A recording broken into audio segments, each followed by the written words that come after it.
অনেক মহিলারা এমন আছেন যারা নিজের স্বামী যখন পরনারীর সঙ্গে পরকীয়া করতে গিয়ে ধরা পড়েন, তখন যে মাইটার সঙ্গে ধরা পড়েছেন আর কি, জমের গালাগাল দেন। সেই সেই মেয়ে ছেলেটা এই, আর কাউকে পেলি না, সর্বনাশী, ডাইনি, রাক্ষসী, আমার বরকেই পেলি, হ্যান পেলি, ত্যান পেলি বলে চরম লেভেলের গালাগাল দেন। তাদের ক্ষেত্রে একটা কথা বলি, এই যে আপনার হাজব্যান্ড অন্য মহিলার সঙ্গে গিয়ে চটরপটর করতে গিয়ে ধরা পড়লো, তা আপনার মহিলা কি ওই কালা জাদু ফালা জাদু করে আপনার হাজব্যান্ডকে ডেকেছে? তা এটাও অনেকে বলে, আমার হাজব্যান্ডের ওপর তো কালা জাদু করেছে, ডোরে দিয়েছে, এই করেছে, তুকতাক করেছে, হ্যান করেছে, ত্যান করেছে, বান মেরেছে, এরকম কথাও হয়। তা বাস্তবে এটা কতটা হয় জানি না, কিন্তু মহাশয়া এটা কিন্তু বাস্তব যে আপনার স্বামী ওই দু পায়ে চকচক চকচক করে হেঁটে হেঁটে কিন্তু তার কাছে গিয়েছিল। সেই মহিলাটা কতটা এসে জানি না, আপনার স্বামী অবশ্যই গেছিল। এবার হ্যাঁ, সুযোগ দিয়েছে গেছে, সেটা অন্যের কথা।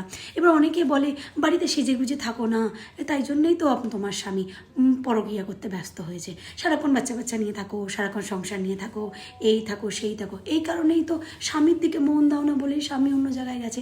আবার যে সমস্ত মহিলারা খুব সুন্দর সেজে গুজে বাড়িতে থাকে, সব নিজের ওপর ভীষণ কনসেন্ট্রেট করে, যারা মেনটেন থাকে, তাদের ক্ষেত্রে কি বলা হয়, সারাক্ষণ সেজে গুজে থাকবে, সারাক্ষণ ওই দিকে মন দেবে, সংসারের প্রতি একদম মন নেই, তা বড় অন্য জায়গায় যাবে না তো কী হবে। মুদ্রা কথা এটাই, সে মহিলা হোক বা পুরুষ হোক, বেশিরভাগ ক্ষেত্রে মহিলাদের ক্ষেত্রে দেখা যায় যে পণ্য মহিলাকে চরম গালাগাল খিস্তে এটা ওটা করে, আর নিজের স্বামী তো আমার বাচ্চার বাবা, কি করে ছেড়ে দিই বলুন তো, আর ছেড়ে যাব কোথায়, খাবো কি, বাচ্চাকে খাওয়াবো কি। মুদ্রা কথা, তাদের নিজেদের কোনো ক্ষমতা নেই, তাদের মেরুদণ্ড নেই, তাই জানা সত্ত্বেও তাদেরকে পড়ে থাকতে বাধ্য হতে হয়, কেউ সন্তানের মুখ দেখে, কেউ সমাজের কথা ভেবে। কারণ স্বামী পরকীয়া করলেও বাড়ির বউয়ের দোষ, বউ পরকীয়া করলে তো বউ এমনিই চরিত্রহীন, তার কোনো কথার শেষ নেই।